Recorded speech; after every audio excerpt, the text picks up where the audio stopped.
We're over to the streets of Philadelphia to find out what Kev's beef with Tom Hanks is. And number 64 on the list, it's Philadelphia. Welcome to Long Play Video.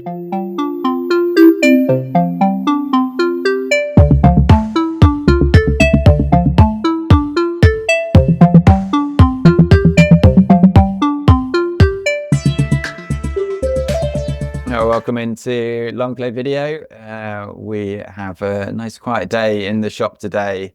Although there's a lot of internet buzz, but at number 64 on the list, we have Philadelphia, starring the brave and bold Tom Hanks.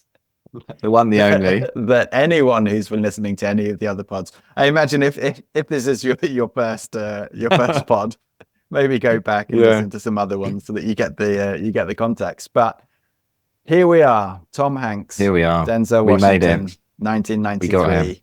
I feel like we should separate out the two things. We should separate out the film and start with your views and your beef with legend that is Tom Hanks. Mr. Sir Tom Hanks. Talk us through it then.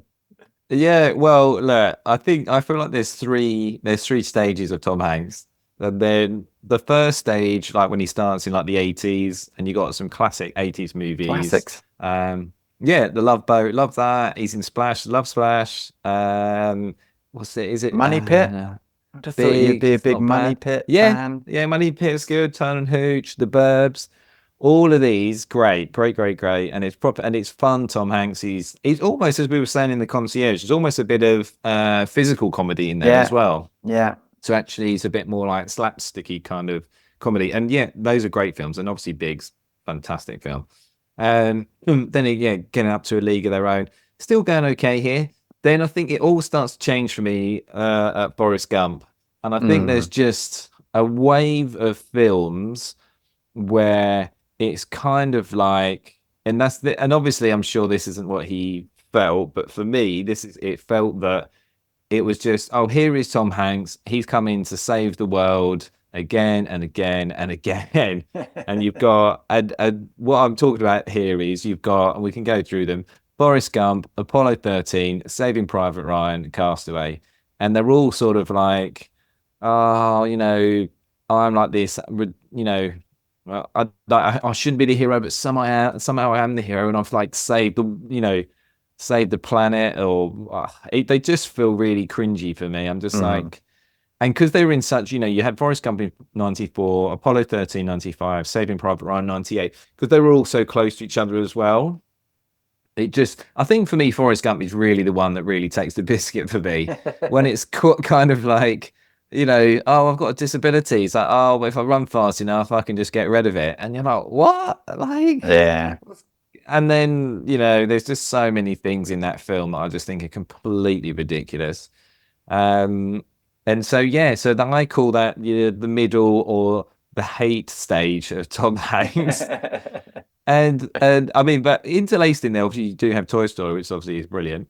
And then I feel like now I've started to watch some more of his films recently. And actually, I feel like, he's starting to come out the other side maybe a bit. Maybe he's getting into, maybe old Tom Hanks is going to be back into, fun times again. It's going to be good. Fun Tom Hanks. Yeah. Although I feel like he does more sort of villain films now, kind of, just on the edge a bit. Like, so A Man Called Otto, he's a bit more grisly in that. The original is much better. I know you said that. And I wish I'd have seen that, because then I wouldn't have had to see the Tom Hanks film. It would have been a double win for a Tom Hanks movie when you didn't need to. So I don't know. What are your thoughts on that? Yeah, I can see where you're coming from. I think Forrest Gump, considering and maybe interesting for people who weren't there at the time, Forrest Gump was the biggest thing in the entertainment world at the time. And I think, looking back on it, I don't think it stands up as much as I think it sort of was lauded for. I was never a massive fan. I mean, it's fine, but it's sort of a one-stick pony, as it were. I do think, I mean, Saving Private Ryan is a great movie. It's not a rewatchable one. I feel actually when you've then kind of got Mile and the Green Mile. Yeah, I kind of get it. I mean, there's a few where it's where there's kind of he is the person. That like sort of is saving the day. Almost like he's become Jesus Christ or something, and he's just like, and then only Tom Hanks could in Castaway. Only Tom Hanks could survive on that island. No one else could. Yeah, and you're kind of like, well, I mean, Wilson was there as well. It's nominated for Best Supporting Actor. And then into the Da Vinci Code as well, and obviously, those all films, those things aren't great, bad films. So I get it, and I think there's definitely a case. I mean, even the Terminal, he's done a lot of questionable movies in the middle. I think maybe it is that he was sort of America's sweetheart, and then that changes him. I do think it's interesting from all of the 80s and sort of early 90s. Then sort of I think A League of Their Own, Sleepless in Seattle, and Philadelphia is like an interesting sort of lead into that. Because A League of Their Own, obviously, like is sort of a supporting actor. Right? He's not. He's very much supporting. Sleepless in Seattle, I'm not a fan. But obviously was huge at the time, and then kind of going into Philadelphia, Forrest Gump, and Apollo 13 each, where he was nominated for the Oscar sort of 3 years in a row, and obviously won it back to back for Philadelphia and Forrest Gump. I can see where you're coming from, but I think it's just time to let it go. I'm just not sure that. Well, I've opened up a little bit more to modern Hanks, but I've never seen Saving Private Ryan, and I will never watch it. I've never seen Castaway. I've never seen Apollo 13, and I've never seen all of Forrest Gump, and I will never watch any of those films. Wow. I shouldn't say that because someone's gonna capture me, and then it's gonna be like Clockwork Orange. And I'm like, no. If anyone ever wants to get secrets out of you, then putting those films on. Put those films on. So, Saving Private Ryan. Didn't see it at the time. Didn't want to. That's an interesting one. No, and I don't know if I just wasn't feeling it at the time, or if there'd been so many war films in that era, or if it was just the Hanks, the bad feeling of Hanks was just peaking at that point. We've had Forrest Gump and Apollo 13, and then Saving Private Ryan, which is, obviously just a war film about trying to save one person in war, and you're just like, what? It's just like, what's going on? So I never, I don't know. I mean, everyone raved about it, right? I guess you've seen it. Is it? You'd say it's good? I have. Yeah, I mean, the opening is amazingly shot, and obviously the Storming of the Beach is an amazing feat of cinematography. I mean, it's no Shakespeare in Love, which obviously beats it to the Oscar, which does sound a bit crazy. I get it, and I think it's. I think maybe him as like lead actor, I think is sort of an interesting one, because he was sort of quite quirky and sort of interesting, as you say, with the physical comedy in the late 80s, and it was very much sort of a comic twist.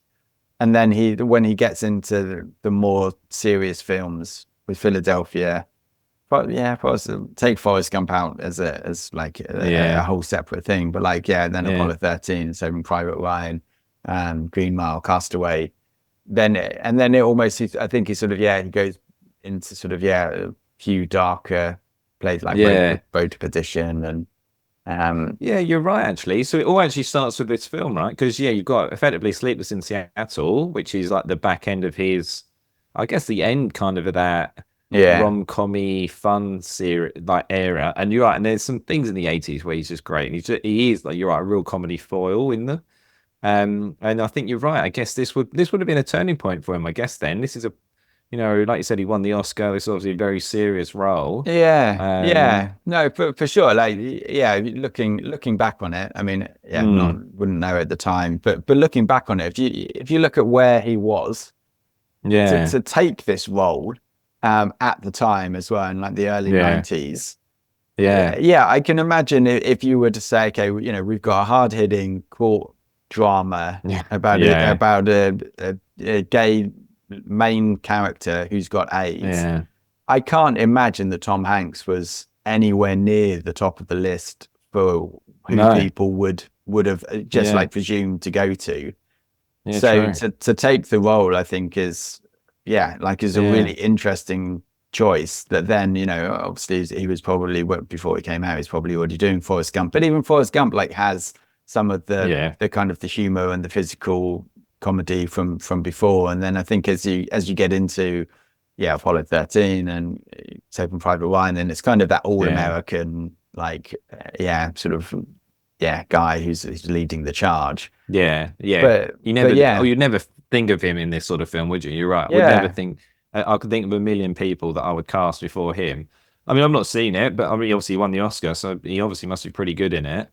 So yeah, I mean, you're right. I mean, you look through his filmography, and actually this does feel like this was the turning point from him, right? Really, this is when he starts to get more serious roles. Well, whether you like the films or not. I mean, obviously, as you said, the next is Forrest Gump, then Apollo 13. They're all serious roles. Yeah. So I guess this is sort of the changing of his career, and it just shows you he has, you know, I mean, I'm not a Tom Hanks hater. I just did hate those specific years. It's just fun to be oh no, the beef, I can't wait until he comes around and he's like, why do you hate me so much?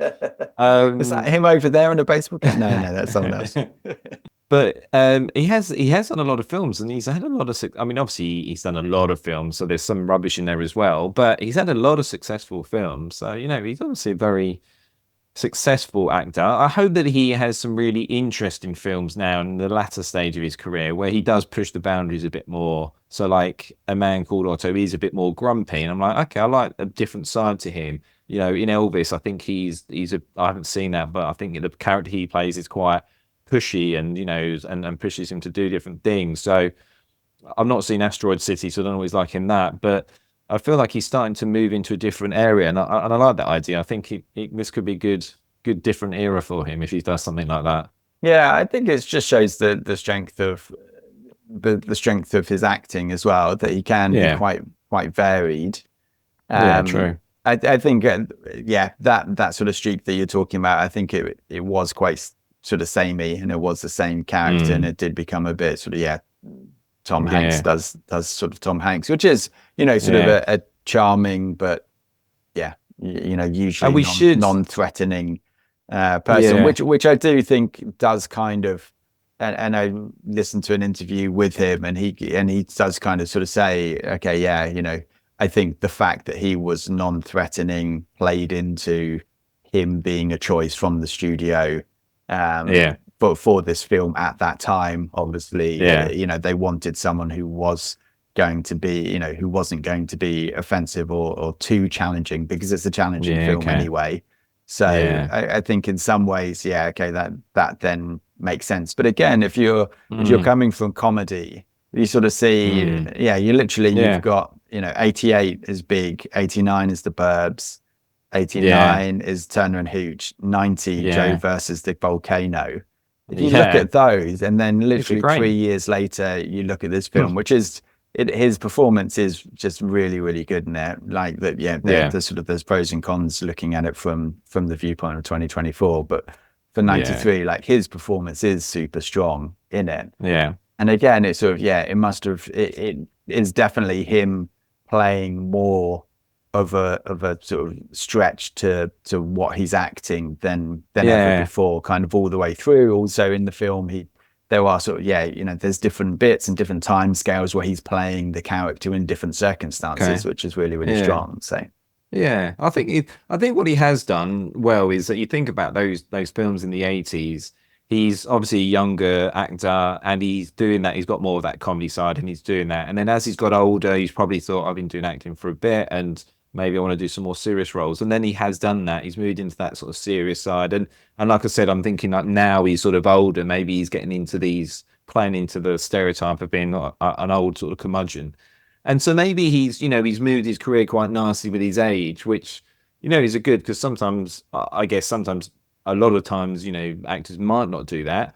And then, oh, sorry, sometimes they might not. And then a lot of times they might not get the option to do that, where they actually don't get given the script. They're like, no, you're still going to stay in the same, sector. I'm thinking, like Matthew McConaughey, when he had to like stop working for 2 years to just move into more of a serious role. And so you're right. So maybe, I guess, I don't know if he was, approached for this or whether he just wanted to go for it. But, he did well to think, hold on a minute, I'm going to have to try and start to get serious roles. Otherwise, it might be challenging to, I'll just be doing a little bit of comedy, my whole life. And obviously that's worked out very well for him, and he's still sort of the sweetheart of America, isn't he?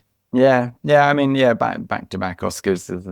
I think there's only two or three people who've ever done it. And I think Forrest Gump, especially, just doesn't really stand up, and it's a very questionable film. And even at the time, I was always a bit like, but let's put it down on IMDb. Let's get that down. But so getting back to Philadelphia then, because why was it on the list for you then? Why was it on your list?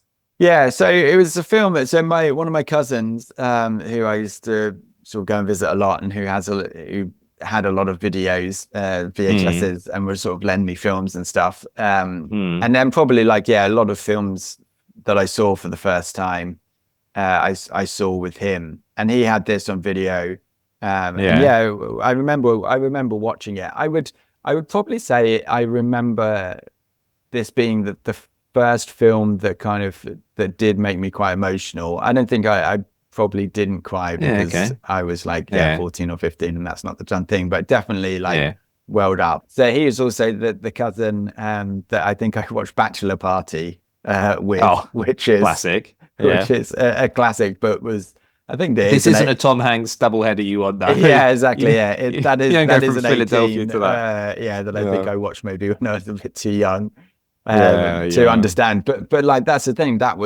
That and Big was where I knew Tom Hanks from. So to then sort of see him in this was amazing. And then Denzel as well. This is probably the first time that I ever saw Denzel in a movie. He's just really good. I think there's an argument that he's actually the main character, because he has the emotional kind of story arc for it. So I would probably say that this is the first film that I remember making me cry, just because it's just, I mean, it's very sad, and then it's just so well done. I was going to say, you've got two heavyweight champions, sort of, maybe sort of starting off of their big careers. Obviously, both very good actors. With obviously must be a well-written film as well, well-written script. So it sounds like it would be. I mean, I'm glad that I'm a bit happier about Tom Hanks now, and I feel like I'm actually looking forward to watching this to see what this is like. Well, and obviously with Denzel. Yeah, and it's a tough watch. I think there's I think it's very much of its time. And I say I don't think that we're in the best place to talk about the overall impact of it from a societal point of view, because I it's in there because of what I remember just watching it as like a 14, 15-year-old kid. And kind of just I think we'll have to kind of look at it in that context. But it's such a powerful film, and again probably one of the first, because it is a courtroom drama, it is just really well made with kind of flashbacks, but also how they kind of move all of the different sort of pieces together, so that you really get just so much sympathy and so much empathy for both of the main characters, for both Tom Hanks and Denzel. But I think it's so amazing. The director, funnily enough, kind of coming off the back of Silence of the Lambs as well. Same director. And interesting. Again, sort of from putting together different scenes, and the editing in this, I think, is really good. That it kind of you kind of have things going back, and then things are explained, and you see scenes from previous. And also, I think I certainly remember that a lot of what I like about it is that also there is a lot of grey area in it. So the sort of the main premise about sacking Tom Hanks it's there isn't like a scene that really lays everything out, and this, so I won't have any spoilers, but like it's really just interesting how they kind of put everything together so that, you know, there is doubt all the way through it. And I think that's really clever, because it then does sort of just get you more involved, and you're paying more attention to everything. So yeah, that's good, because you're right. Because I was just thinking then, because then you were talking about courtroom dramas, I was thinking, God, I haven't watched a courtroom drama for a while. So it's good that they've got like a bit of, not a twist, but, you know, like, and you know, like, oh, is this correct? Which side am I actually on? But I was thinking back to the 90s. I was like, I feel like this is the era where they had like the most courtroom dramas. There was like hundreds of them, weren't there? I was like A Few Good Men, Time to Kill, Disclosure. All the John Grisham. John Grisham was was at the top of his game. Even Denzel, like the film before this is The Pelican Brief. So you sort of, you see My Cousin Vinny, you know, it's classic, all the classics. Primal Fear. So I think this was definitely the era of courtroom dramas. So it's good. It'll be good to watch one, having not seen one for a while. So it'll be good to see what this is like. And I'm really keen to see these two. Have they worked together in anything? I don't think they have, right? Denzel and Tom Hanks. Since. I don't think don't think they've been. So this is their only one. Well, there we go. And also, a couple of Denzel coming up.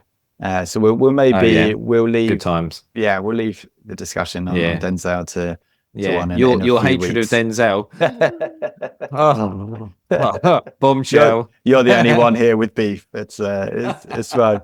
But we'll leave him for another one that's coming up. But just super strong performances by everyone as well, and I think that's that's kind of, it does shine through that it's a character driven movie, which I really like, and just really emotional, kind of all the way through,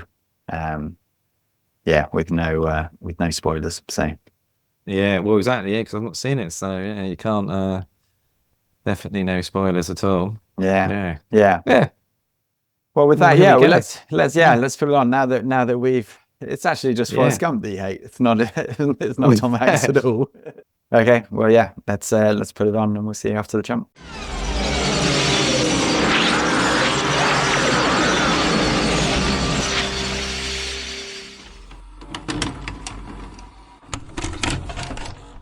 Good. It's kind of I was trying to trying to just think, just good.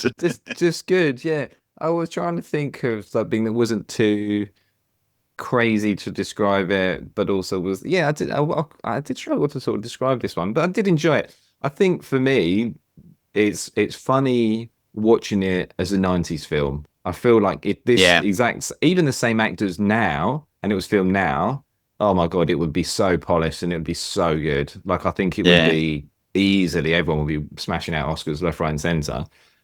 So that's why I sort of think it's good. I think the 90s feel of it, and some of the things I'll say that we'll talk about, some of the things I didn't like, I think that just pulls it down a bit. And I don't think it's the performance of the story. I think there's other things around it that sort of makes it very 90s. So I think now, you know, if it had been filmed now, I think it would be absolutely amazing. Which is a bit of a spoiler for a later question of would it do better if it came out now? I think it would smash it now. So so good. Yeah. It's how I'm sort of describing it. Yeah, you're like that Tom Hanks guy. I don't know if anyone else has brought stock, but he's amazing. What a good actor. Someone should get him into movies, but not movies where he's saving the whole world back to back to back. But did you? I mean, obviously it's on your top 100 films. So you enjoyed rewatching it? No, I did, and still welled up at the end. To be honest with you, it still really gets me. Like when I think, especially when like all of his family is saying goodbye to him, and then it goes into the wake. I think that's where it's just really good, because it is about him, and I kind of said before the jump, like, is he the main character? Is Denzel the main character? And I think it's what it does really well is, obviously Denzel's character goes on like the arc of obviously like sort of changing his view of the world. And actually I thought like his sort of redemption or his change of attitude is super late in the film, really. Like it doesn't start with the trial. Like pretty much all the way through the trial, he's still being homophobic and a complete idiot. But then he kind of gets it. Whereas the arc with Andy, I kind of felt it a lot more this time. Is that like almost acceptance of death and like it's actually way bigger because. I sort of remembered it, and I loved the bit where he's arguing with Miguel, and then he's like, oh, maybe I should start thinking about, what my memorial service will be. And Miguel's like, well, you should think about it. And he's just like, nope, actually, I'm gonna have a party instead. I'm still alive, and like, and that's the thing, isn't it? It's kind of almost the 5 stages where you're like, no, I'm not going to accept this. I'm gonna have a party, and I'm gonna have a good time because I'm still alive. And then kind of obviously, as it goes on, he gets sicker, and then right at the end when he does say, I'm ready. Like cheesy or not, just still was welling up and still just really gets me. I just think it it's just so sad and Yeah, it didn't feel cheesy to me. I must say, watching it the first time, like I think, and that was kind of the we're spoiling all over the place here, but that was kind of the question. One of the questions I thought it answered is like, it is obviously, it was obviously at a point in time talking about how the world sort of dealt with AIDS and how they saw AIDS. But I think, what I took away from this is, watching it in 2024 is like, it's more, and obviously, we've gone through COVID and many other different things that have happened since. Was more to your point of how do you deal with death and specifically when it's coming and they obviously I think they say someone will have cancer, like 1 in 2 people now that and obviously things have moved on and a lot of people can survive cancer, but also it is still worrying and a lot of people don't survive it. So I think it's just that understanding of when you might know that you're dying and how do you sort of cope with it. And to your point of like, whatever, let's have a party. Let's not, and I think that really comes through for me, like, is just how you're like, oh yeah, what would it be like? I mean, obviously you've got this whole court case going on as well, but I think that's, like, as you said, Hanks's arc is really interesting where he almost like he's doing it and he's like, oh, I guess I just kind of have to do this now because I'm in it. But I'm like, did I want to do this? Because I'm like, I'm dying and I'm now spending time just dying in court. And I think I think he does really well there. That like he is you get the sense that he's happiest in court because of that sort of, I'm a lawyer, I love the law. And I think there's one of the witnesses sort of says something and he sort of leans over to Denzel to sort of say something. Denzel's like, no, I got this. But like, he's really like, and I think they do that super well in the court scenes where like, a lot of the time they're as actors, they're very close to each other as well. So, and you can kind of get this sense of energy that then when he's not in court, he almost doesn't have as much of. I think they do that really well, which is, I love the moment when he sort of says, why are you a good lawyer? And he says, well, I love the law. And I think it's, I think that bit almost is just, you just get that sense of, he's just like, this is me and kind of, putting it out there and it's just really good. Isn't it? Yeah, I think like, as you said as well in the first part, I sort of watched out for this, is like, is it Hanks's film or is it Denzel's film? And I think I still don't know the answer to that, having watched it. So, that's good. But I think, almost for the first, I think it's about 2 hours, 10 minutes. Almost for, I'd say, the first hour and 20 minutes, maybe a bit longer. It's Denzel's film. And you're right, it's Denzel's arc. And he's just, classic Denzel, right? He's amazing. He's just brilliant. And then Hanks is kind of in it. And I'm like, why did he win the Oscar for this? He kind of feels like the guy that I know from Big, just trying to play it in this real film. And I'm like, this does. I'm not sure this sort of works. He is this, like you said, this everyman, this US everyman. And then in the last like 40 minutes or 50 minutes, I think maybe just 40 minutes, not even that much, he just blows it out of the water, right? His scenes are just I don't think he has as many scenes as Denzel has. Like, I feel like he owns less of the film and less like big scenes, but his scenes are then huge, and I think he's incredible in them. So I Yeah. still don't know who owns the film, but I was thinking, as I was going through, how did Hanks win an Oscar? And then I thought at the end, I was like, yeah, okay, yeah, those few scenes at the end, he's Yeah. very, very good. Yeah. So I don't Yeah. know. Did you come away with a winner in the end? I do, because I think there's just a couple of scenes fairly early on when when he comes out of Denzel's office the first time, he Yeah. just looks so lost. You can Yeah. you get this real sense of just like, well, this was my last shot. Like, if this guy Mm. won't help me, then like, Yeah. yeah, I'm just screwed. And there's just a really great shot of him like by the door, and someone sort of, bumps into him from behind, and he's just like looking both ways, and you can just read it on his face. It's just like, yeah, Mm. like, what am I supposed to do now? Like, I've got an incurable Yeah. disease, and this was going to Yeah. be my outlet. And I think that's, there's a few of those. Obviously, the Aria scene is still just a phenomenal Mm. bit of filmmaking. You Yeah. read a lot of the reviews, and people say, "Oh, the Aria scene was written for him to, win the Oscar and stuff." And Yeah. again, I think it's too cynical for me. It's just such a beautiful Yeah. scene, and it's Yeah. so like, and again, obviously, yeah, he's acting his socks off.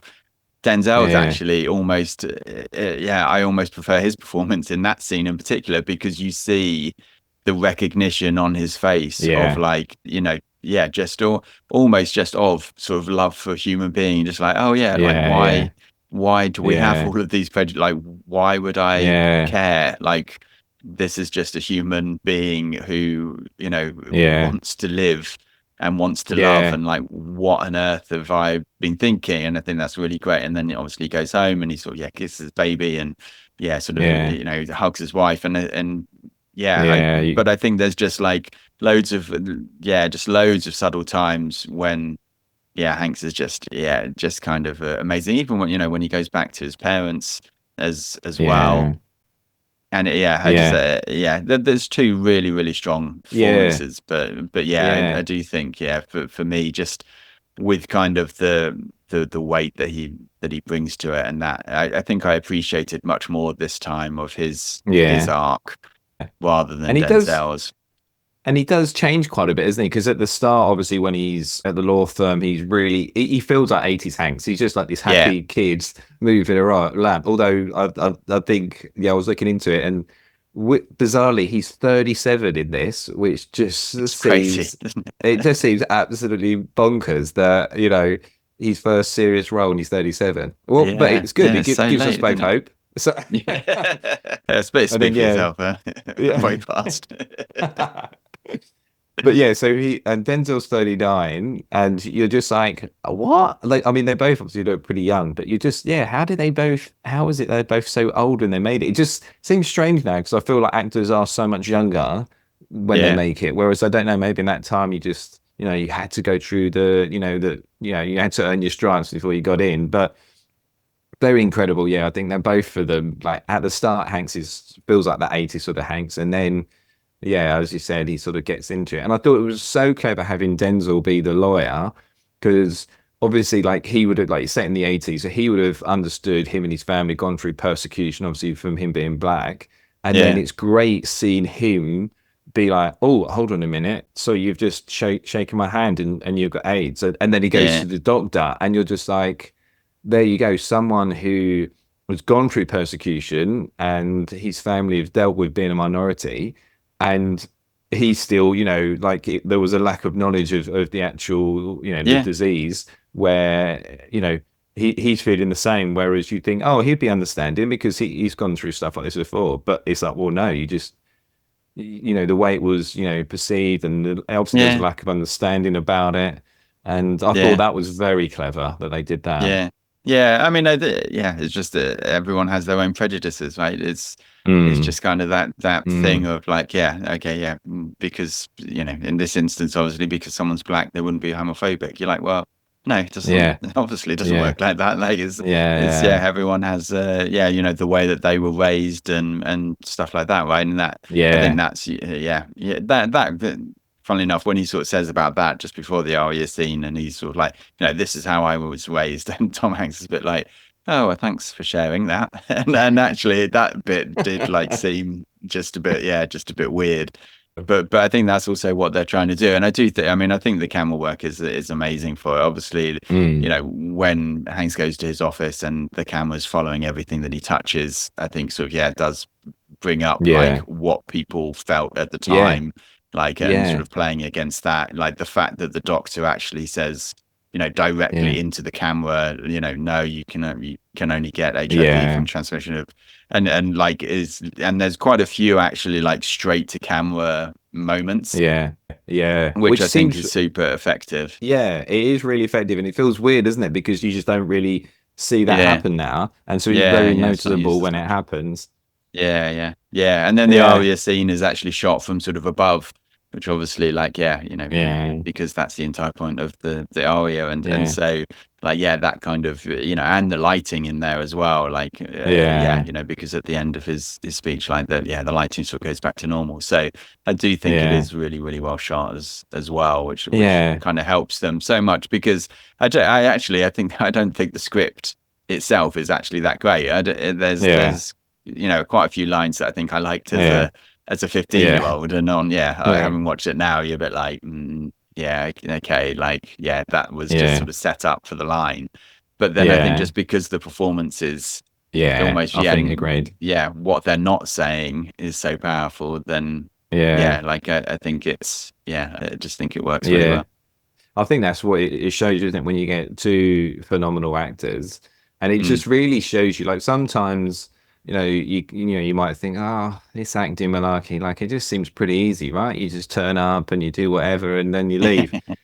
But actually, I think when you watch a film and you can clearly see that people are acting, that's when you realize actually it could be quite good. You need to act so natural, as if when I'm watching it, I'm believing this is happening now in real life in front of me. And that's the difference with people like Hanks and especially, I would say, for me, Denzel, is that you're watching and believing that this is actually happening to them, that this is, I'm actually watching something that happened, as opposed to, you know, they're pretending and acting.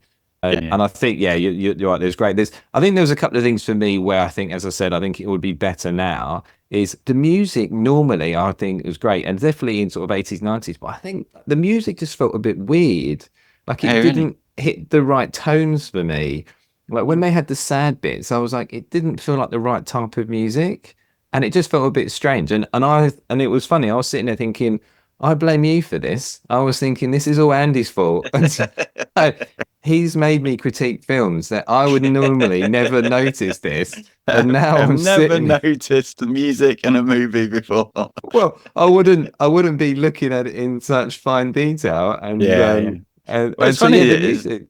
It's funny that you should say that, because obviously this is the second of the 3 movies with a Best Song Oscar on the list. I don't know if you remember all the way back to before you'd ever seen Once, and I said to you, oh, well, actually this song won the Oscar, and that there were 3 films on the list with Oscar winning songs. So Streets of Philadelphia, Bruce Springsteen.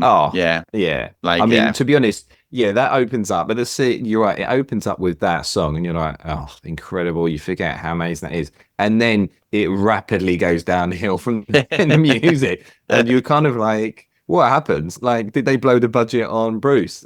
Well, then nothing left. All the way to the end. What did you think of Philadelphia, the Neil Young song at the end, at the wake, at the memorial, and then, like, when you're seeing the him as a kid? It was okay, but it was I think maybe my mind had just been tainted by the music as a whole. It felt very sort of 80s, 90s, but like they hadn't done like, for me, I feel like the 80s is still like this happy generation, this happy decade, and so the music I feels like has more happy tones. But I don't know, it just didn't. It felt a bit strange. The other thing which was really weird was, in this film, it was like no one could stand up in the courtroom. And so that's something that would definitely change now, and that would add a bit more, depth to those scenes, because you've just got everyone sitting down, and you can't go up to the jury, you can't go up to the the defendant or the plaintiff, whoever's on the stand. And I think now you'd in the film now you wouldn't have that. You'd have them moving around, you'd get closer in, and it would. I think that would really add something to it, which is just, it means that some of the courtroom scenes just can be a bit dry, whereas I think that would have added some extra stuff to it. So I think they're the two things I think would change now, and would just I think it would win so many Oscars now. No, that's interesting. I will say, so the Neil Young song at the end was also nominated for an Oscar, so it's not bad to have two Oscar nominated songs in one movie. So I think it's interesting on the I think definitely the way of portraying the court scenes were very still, and as you say, I think in most court scenes in most films there is a lot more kind of kinetic energy, but I think they just want it to be about the performances. And I do think they everyone who goes up to the stand, I think, has a really good performance, and sort of the back and forth is really good, even and even because obviously at the beginning with the prosecution or I guess the defense kind of talking directly to the jurors, and again that's to the camera, and very close in, and apparently urban legend or not, but the I hate this case was apparently ad-libbed. That wasn't in the script, but she thought that it were sort of made her character more sympathetic, which definitely does stay. And her character is good as well. I don't think that they obviously don't delve into it too much, because there's so many other big performances and big topics you need to sort of cover off, but I think she does really well in it as well. And it's fun, isn't it, because you think about it as a whole, this film's obviously it's talking about how what people, the ignorance of people in the 80s, because they didn't know enough about the and they hadn't been given enough information about AIDS. That's you can totally understand. It's something similar would have had, not quite the same, but with COVID, it's these things like people weren't given the right information, and therefore didn't know what to do, and then persecuted the people that had it. I remember seeing I think it's an Australian advert, and it's someone playing 10-pin bowling in a bowling alley and touch the bowling ball. And then it's all about, like, if you touch this ball as well, you could get AIDS.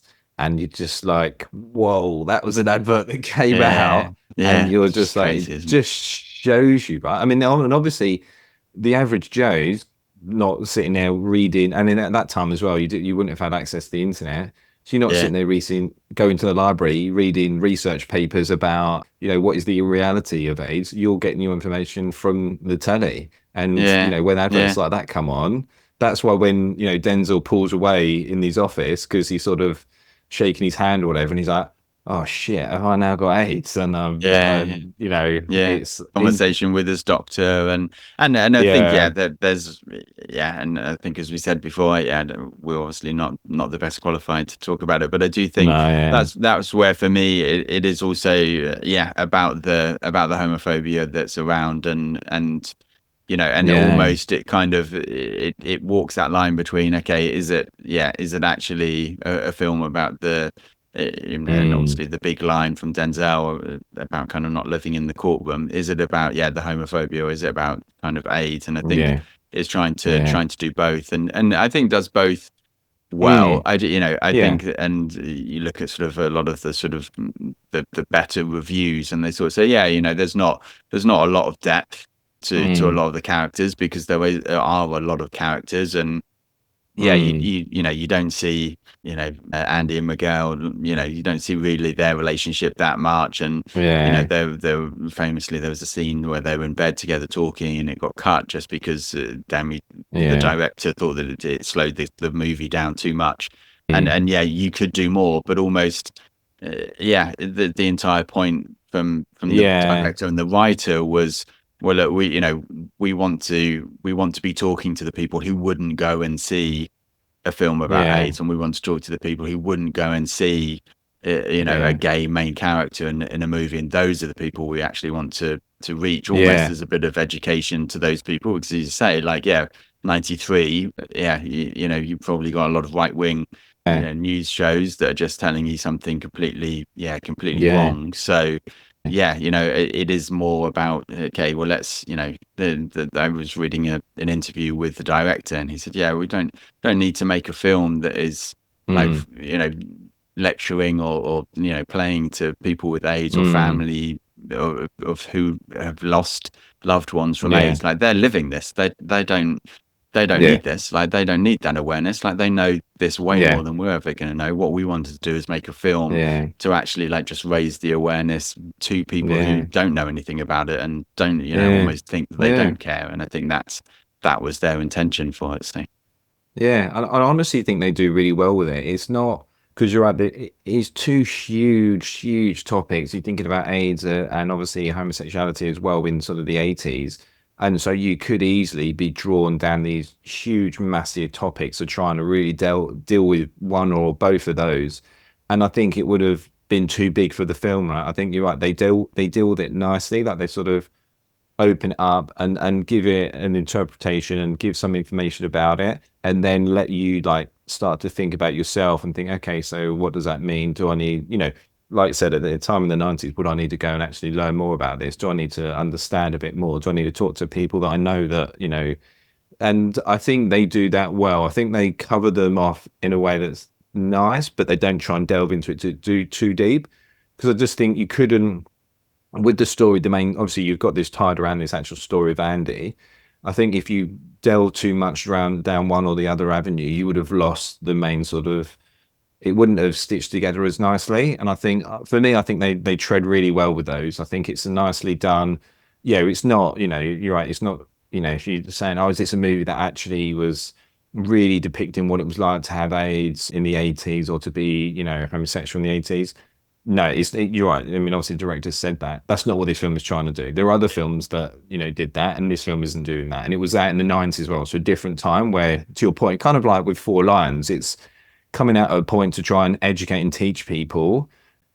It wasn't trying to, tell people exactly what it was like. We're trying to educate people to have a better understanding of what this is and what this means to people. And actually, I think that's one of the, as we said, the key things that the film answers or asks is around, how do you deal with death when you know it's coming? And I think for me, that's, really one of the things that really sort of go through in Andy's character is like, he's like you said, he's like, oh, actually, I'm going to have a party. And then they're going through the Q&A and he's like, I just want to actually just chat with you and maybe just listen to some music. He's like, I'm a lawyer. I'm going to be all right with this, I think. And he kind of, you can see that he's kind of starting to see that he's probably thinking it's coming to an end. He's getting like a feeling for it.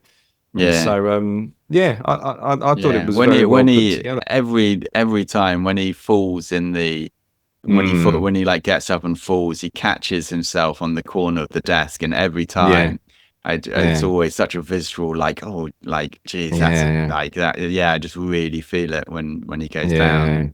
And I think that is, that is what he does portray really well. I think is just that, as you say, like almost the acceptance, and you sort of you do see him go through the stages of grief for himself. And but try and keep a sense of humor of it, but but then have the family and stuff, and when, as I say, when everyone's saying goodbye, it still really cuts me up. I just think it's it's, I think for me the question that it's trying to ask is that like, how do you define empathy, and what is your humanity, and this is just, these are universal issues, right? And a son dying, and how the mother's gonna feel about that. Like, it doesn't matter what they're dying of. It's always gonna just be terrible. And I think it's, you see that, especially with the mother and son. There's a couple of shots of the mum, obviously, like when he goes back to see them, and then the camera just sort of stays. There's nieces filming, and like just stays on her for that a couple of instants too long, and then you see it, the wake and stuff as well. I think it's just very, very subtle, but just, again, for me, just really like had an impact. Yeah, I think the actual cinematography was really good, wasn't it? Which is Yeah, almost a real appreciation considering it was filmed in the early 90s. I think that actually it's, you know, apart from like as you said, like the straight down the lens sort of shots, which actually they are very powerful, but very different to nowadays. The rest of it felt like it could have been, pretty much filmed now. Like I feel like it's yeah, very, of now time. Like it just feels like it wasn't like a thing, as we said with the concierge. Like you look at how that's filmed and you're like, yeah, this feels a bit strange. It doesn't feel like how films are filmed now. Whereas yeah, this yeah, definitely just feels like it fits in perfectly. Apart from yeah. things like Denzel's dodgy moustache, which you're like, you're gonna need to get rid of that, Denzel. That's gotta go.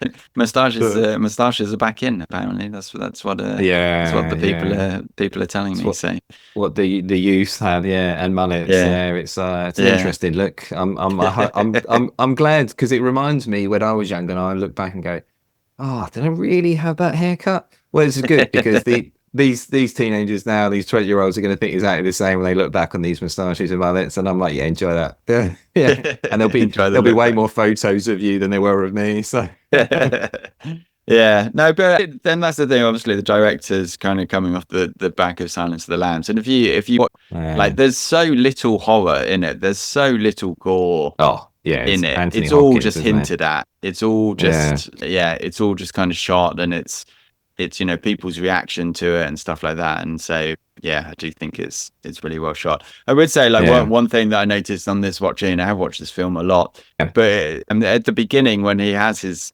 baby, he's on the phone and Denzel says, "Oh, get us a bottle of Dom Perignon Yeah. champagne," and then he's like, "It's how much?" Like, "Oh no, just get us like some California wine." And then at the end, when he goes to see Andy, he's carrying a bottle of Dom Perignon, which I think Yeah. is like, I mean, Yeah. maybe that's because he's just won 4.6 million in Yeah. in Yeah. in Yeah. damages. But I thought, Yeah. yeah, that was something that I'd never ever picked up on before, and I Yeah. think Like a nice it's little. a nice callback, yeah. Although Yeah. I'm not Yeah. sure taking champagne to the Yeah. sick bed of a dying person, I'm not sure that's the best Yeah. decision in the world. But Yeah. Yeah. I don't know. What would you do? Yeah. You'd want to try. It's almost like you'd have to ask them, kind of like almost like the prison thing, isn't it? Of what was your last meal that you want? Like, what is the thing that you'd actually want? But yeah, yeah, I think I would definitely be gelato for me. Just, so, but just in case I ever have to do that. yeah, Okay, well, touch wood, it that happened. doesn't come up. Yeah. Yeah. So okay, so we did talk about Denzel and Hank. So in your mind, then obviously you've seen this a few times, and you've got an Oscar to give. Who do you think the Oscar goes to? Um, yeah, I would give it to Hanks. Funnily Yeah, enough, I I mean, think he stills it at the end, doesn't he? yeah, I mean, criminally, Denzel's Hmm. not actually nominated Oh, really? for Best Supporting. So Did the winner is Banderas? Tommy Lee Jones in The Oh, yeah. Fugitive, which Yeah, yeah, yeah. I mean that's not an Everyone loves that Oscar. film. I mean it's a good film, but it's not an Yeah, Oscar-winning film. You yeah, then have John Malkovich in The Line of Fire, which again I'm yeah, like, how is that an Oscar-nominated film? That's just a bit yeah, bizarre. You yeah. have Leo in What's Eating Gilbert Grape, and he's very very good in that. And obviously that's like Yeah, his it's not his debut because of Basketball Diaries, but that's his second one.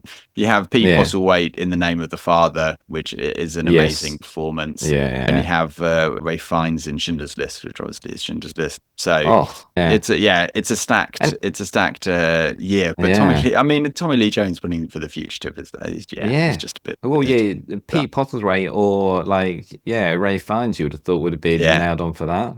Yeah, I mean, Nowadays, either of them would have won for that. Leo is very very good in What's Yeah, Eating Gilbert Grape, to be I've not fair. seen that. Yeah, so I don't, Yeah, I couldn't it's comment. no, But it's good. yeah, It's on my rewatch for 50 oh for 50 yeah, films this year actually. So does this what does it do to your like not necessarily like opinion of Tom Hanks, but like yeah, yeah. having never seen it before, like Mm. you kind of Mm. you think it Yeah. was a deserved Oscar and sort of the plaudits for this role. Yeah, I think it's interesting. We said, didn't we, in the first half, that this is kind of the first stage of when he moves from sort of goofball 80s Hanks into, his next stage of his career.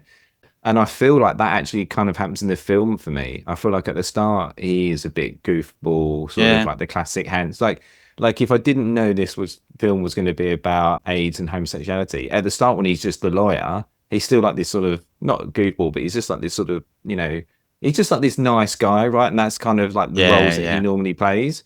When he goes for the walk through the office, is very like, oh, Jan, how's the baby? Oh, yeah, have you got the... Yeah, no, that's very like charming Hanks. Like, classic. Yeah, that could be from Big. Yeah, no, for sure. Yeah.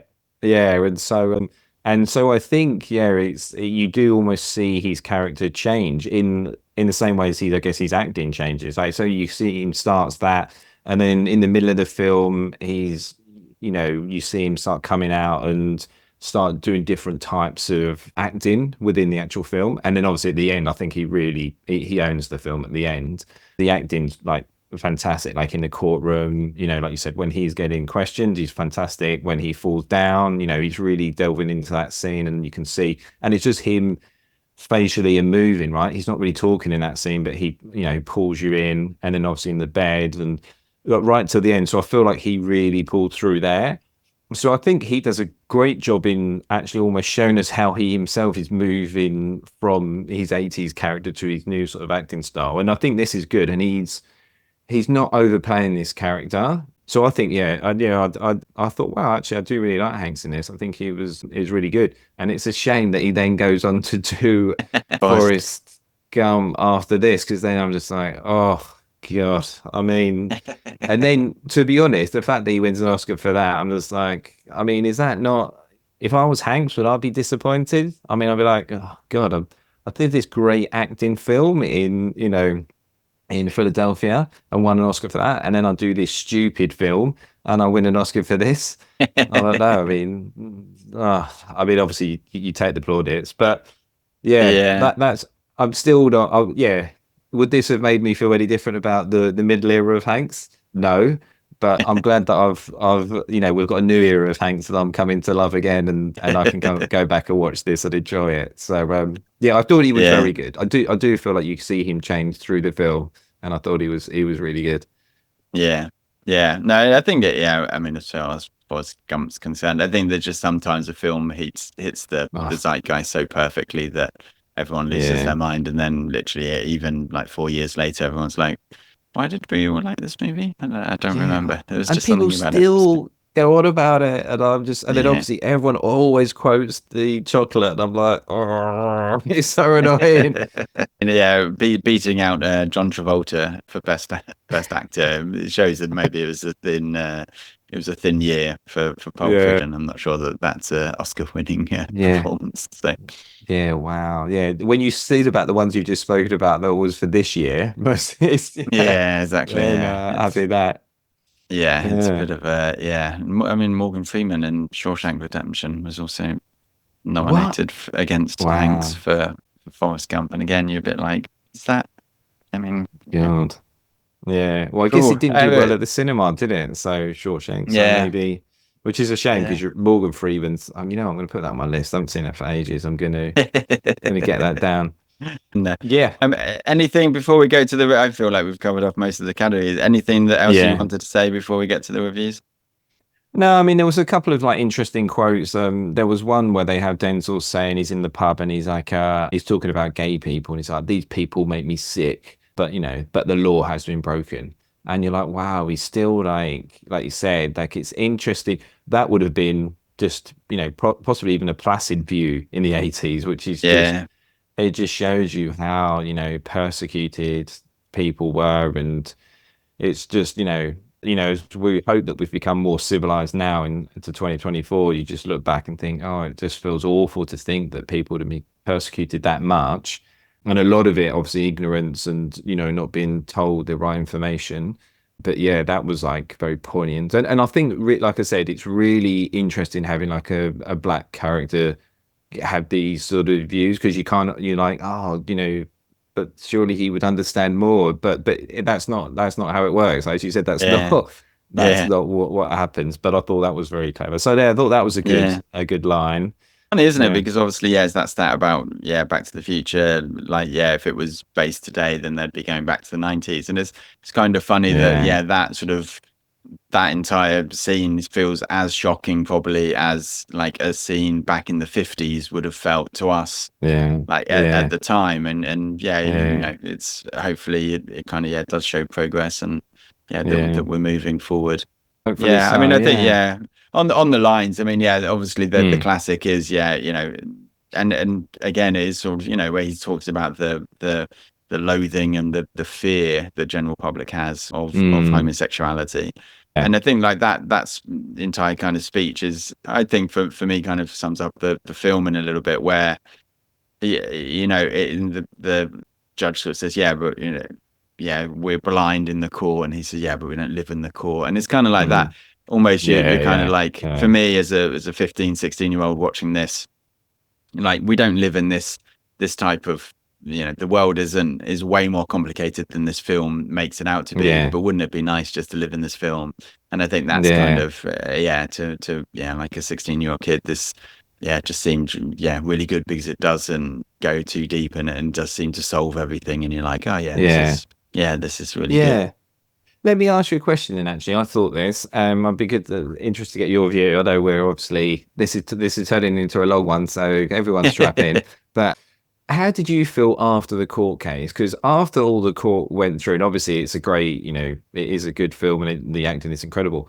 But if I was just sitting there thinking of it as a court case, would I have, of everything that came through and how they were, you know, questioned and cross-examined, do I think that they knew that he, like ultimately the guy that sacked him knew he had AIDS and actually sacked him because he had AIDS? I'm not sure that I would have, based on the court, I'm like, I don't know if you guys have put forward enough evidence for me to say that is the case. I don't know. It's a bad defense. No, I mean, I think they show in the jury room, right, where he says that the guy says, so, you know, you've got your number one case, your most important case. Then you're going to give it to a rookie. And I think that's a good tie back to the beginning, right, where he says, you know, thanks for having faith in me. And he says, well, no, you know, faith is belief without any evidence, and that's not the case here. You know, and I would say that, like, I noticed much more this time that he puts the thing he puts the file on his desk, and he lights a cigar, which I kind of never actually I didn't kind of notice that. No, that's the thing. And I think definitely when I, you know, that I didn't notice that when I was watching it originally, but like, so he takes it in, he puts it down, there's like a post-it note on it, and then like his desk is completely clear, it's very obvious that it's there, and he actually he lights the cigar that they had given him, almost as a bit of like, obviously you shouldn't be smoking, and like, okay, but I've done this, and this is, you know, as he kind of says, you know, I think beforehand he's almost like, this is going to be the case that I'm remembered for, if I'm remembered for anything, right? And then obviously, like, he gets, you know, when he gets fired, he's like, okay, well, this is the case. Like, me bringing this case then is going to be the case that I'm remembered for. So, but I do think they don't go too much into, you know, which partners knew, which partners didn't, when did they find out? Like, you've got the kind of, you know, alleyway scene when he serves the subpoena to him as well, and he's like, oh, well, you know, well, we didn't know that he had AIDS, and then one of them's like, well, we did, like, I did, like, we did, like, but like, no one says, like, you know, no one says, oh yeah, you know, we did fire him because of it. They just say, oh, you know, well, he brought AIDS into the office and into the locker room and stuff like that, which is, I mean, it's there, but it's not like, you don't get just that easy resolution in the film, which I always liked about it. And then I think in the court case itself, it's just it's just you know, old Josh from West Wing, it crumbles under the cross-examination. I did think it was interesting, and you're right, I didn't, at the end of it where they did, you know, that they won, I didn't feel like, oh yeah, of course they had to do that, they won. Like I said, I wasn't sure that it felt like they definitely did win, but it to your point, it didn't. That was just almost like the scene of dealing with bigger questions. It didn't really matter as much to me what the outcome was, you know, whether they won or not. I wasn't really like, oh yeah, I'm really glad they won, because that's the performances are already pulling you in a different direction. You know, you already know that Hanks is now in the hospital, and so you want to see what's happening with him. And so I think, they do a great job of setting it weirdly in a scene in a courtroom, and actually, for me, that becomes fairly irrelevant to a point. That's just the scene that sets up the characters, and you just see their story, and actually the outcome of the court case that feels a bit immaterial. Yeah. Well, perfect segue. It's nice. People will think that we've planned that, but we don't plan these things that much at all. But I mean, podcast, we don't plan these things. So some of the 3-star reviews. So someone actually said, I tried to use this movie for a court class I teach, but it was not so much about the court process as it was about the actual life and story of Andrew Beckett. Yes, it was a good storyline, but if you're expecting a lot of courtroom scenes, you will be disappointed. I mean, I think that's fair. And to you don't not need use them. This as teaching a class on courtroom etiquette. I think that's fine. Yeah, someone else said, I bought this because I found the song very moving and wanted to check out the film. I gave up after the first 10 minutes. It started out like a guided tour of Philadelphia.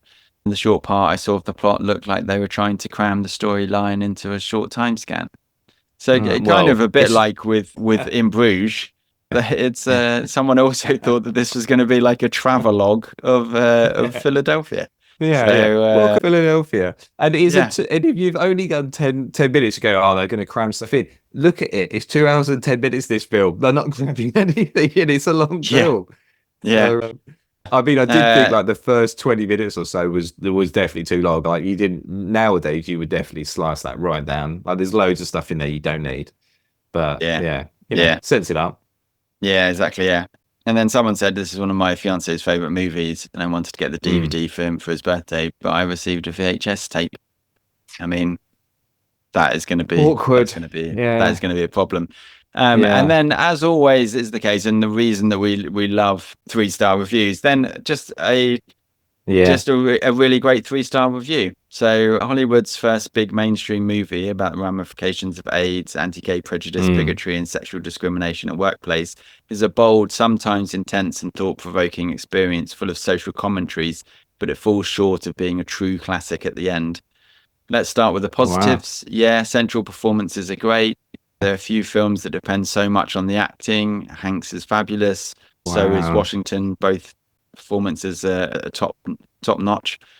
And then, but the film has a lot of credibility problems. It's impossible to believe that Andrew was turned away by several lawyers before finding Joe Miller, a homophobic storefront ambulance chaser. It's ridiculous to say that other hotshot lawyers wouldn't want a case like this. But this is clearly someone that did live through the 80s, because you're like, I'm afraid you've got no idea. The people were very much like this. Yeah. And then, also some melodramatic excesses or trademark Hollywoodized moments, such as the showpiece scene in which Andy, interpreting a passionate aria sung, was so apparently designed to win Hanks an Oscar. To sum up, Philadelphia is a big commercial film elevated by the name of its cast, albeit little less conventional and devoid of the taste and quality of an independent film. It's well worth a look. Do you know what? That is actually a very good review in terms of it's really, really well written. And obviously it's, everyone's entitled to their own opinion. And that actually sounds really good. It's funny though. I can tell, I can't tell. I can say it feels to be like this would be someone that's a bit younger. And I totally understand what they're saying now. Now, in the olden days when, we were watching films, and I think maybe more so in the 80s and 90s, different people and different characters would win Oscars. So it wasn't always, you had to be, often it's this down and out, or like someone who's like, or minority, or someone who's being persecuted.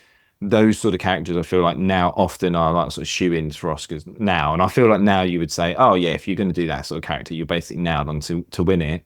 And it's almost like you said that people, like that review says, people do take those characters on thinking, oh, well, I'm going to take this on because I'm going to definitely get an Oscar for it.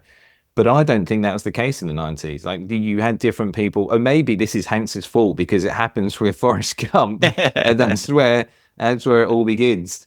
But I would say that this person, I'd say, is obviously probably a younger person, because I think for me, people didn't used to win Oscars just because they did these sort of characters, and and he's won it based on the merit of the character, of how he's portrayed it. So I don't know. Yeah. How would you see that? Because obviously we're Yeah, no, same I think age. that's, I think that's fair. I think there is, I think there's sort of, there are a lot more, well, I don't know whether there's more.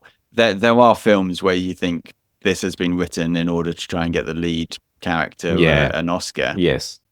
But yeah, Whereas I don't think you ever thought that in the 80s and 90s. Personally. possibly not. Yeah. Yeah. I mean, I didn't at the time. I Yeah. was less into the Oscar race as a 10-year-old. Yeah. But also, and to be honest, I would say you're less intelligent now than you were then. So, you know. It goes full circle. But to be honest with you, I think if that's the case, then you don't have Denzel's character. Like, if it's just written to win him an Oscar, then really he defends himself, and then and then he's just in every scene. So I don't but that's the thing. Like, I think you either you get yourself involved with the story of the movie, or you don't. And like I can if you're not kind of buying it and you're not going into it, then I can imagine that you would think it was cheesy, because I think there's a certain amount of emotional connection that you need to have with it. And like it's the same, with sort of saying about it not being particularly, not having the same depth as maybe it could have done, because it is a commercial film. But then, if it has more depth, maybe it's not as big as commercial, less people see it. Like, which one's better? And because it still did okay and was a commercial film, you almost sort of feel like, okay, could you have gone further? But then, like, are you basically going further until you do get it messed up? I don't know. I don't know. It's difficult. Yeah. I honestly didn't feel, having never seen this film before, I think they dealt with it. I came away from watching the film and feel like this was good. Like, you could have delved further in there, and you wouldn't have done enough. And so I think they delved to the right level to the areas, like you said. And this is almost an informational type film as well, as the director has said. This is trying to educate people about, the AIDS disease and homosexuality in the 80s. And I think they do that really well. I think if you'd have tried to delve into it a bit further, you just can't. It's a huge, big topic, and it's like trying to just make people aware, so then maybe they then go and try and find out more information themselves. I think if you'd have gone into it a bit more, you'd have just got caught up and it wouldn't have worked. I think they do it, for me personally, I feel like they do it in the right level, and you just get the right elements come through. So I didn't feel like, I must say, I don't think like they used the right films for people to win Oscars then, but I do feel like it is more so now. Definitely. But good 3-star review. Nice. We should follow this person and see if they do any of the other films. And see which ones they pop up for. Yeah. So do you think it'd be better or worse if it came out today?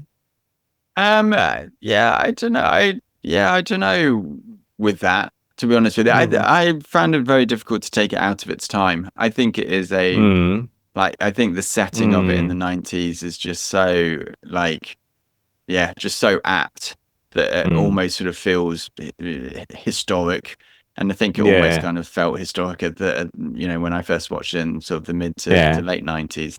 So I think almost as a look back, I think it would probably do just as well, because it would be almost like, look at the 90s and in the end of the 80s, and look at how bad it was. I think there's a timelessness from that, because it is supposed to be a snapshot of it at on its day, that actually like it seems really outdated, but actually that's sort of good, and that's kind of what it's trying to do, is say this is just a snapshot of time. So maybe a bit better. I think if you'd have brought it out now even with the same actors, even at their age now, I think they've still got such high stock, which is tantamount to both of those actors, right? This was in 93, and we're now in 2024. I think those actors would still absolutely steal the show, would still draw in. I think it would do better. I think they would really, draw the money in, which, does show you actually thinking about it, what that is. That's 30 years, and 30 years later, and we're like, wow, these guys they're top of their game, and they would still bring in the money. which Still is going to see Hanks and Denzel. pretty impressive. Movie, yeah. So yeah, did you what the algorithm then?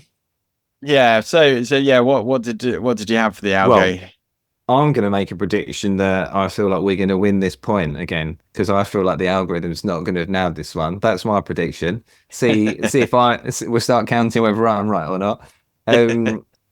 It's hard because it's like we've just said, it's set in a time, it's a specific type of film, so you can't. I don't think you can nail exactly the same. So you just got to try and nail some elements of it. So for me, the elements that were some similar in some other films was like Erin Brockovich I had, which there's some elements that I think is still the same. And then I had Milk in there as well, which I feel Milk is definitely more of a film that was written to win an Oscar. But they were the two that I had. What did the I mean the algo went for Angels in America, Dallas Buyers Club, Normal Heart, It's a Sin. So kind of very much on the very much on the kind of the topic.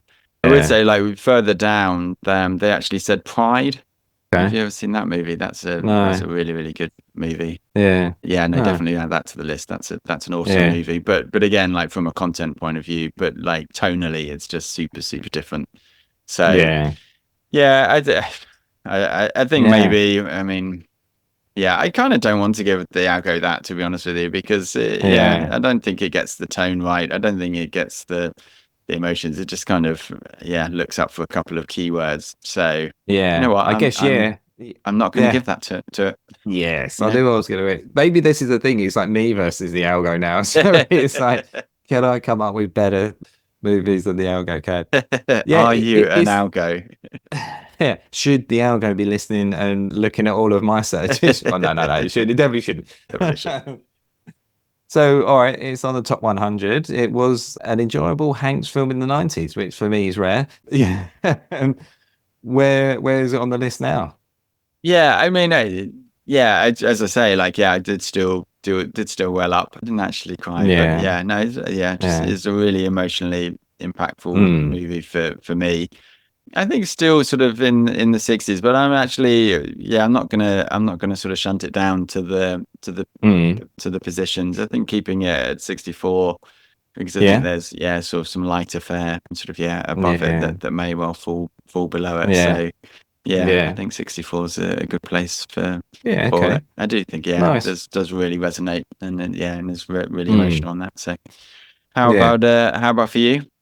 Yeah, so I had it 18 of 37, so just falls into the okay section, which was just below Rogue One and above the other guys. Definitely don't watch all them together.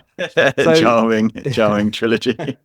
Yeah, I did really enjoy it. I did think the acting was great. Yeah, it does feel very 90s. I do think if it had been made now, or if it was made 10 years ago, it would be super polished, and it's a different film, as you said. Like, the director was trying to help and educate people in the 90s, and that was one of the key things that this film was trying to do. And I do think if it was brought out now, because there was a lot more understanding and awareness, that it would be slightly different. And I do think it would be like really like classic courtroom sort of drama.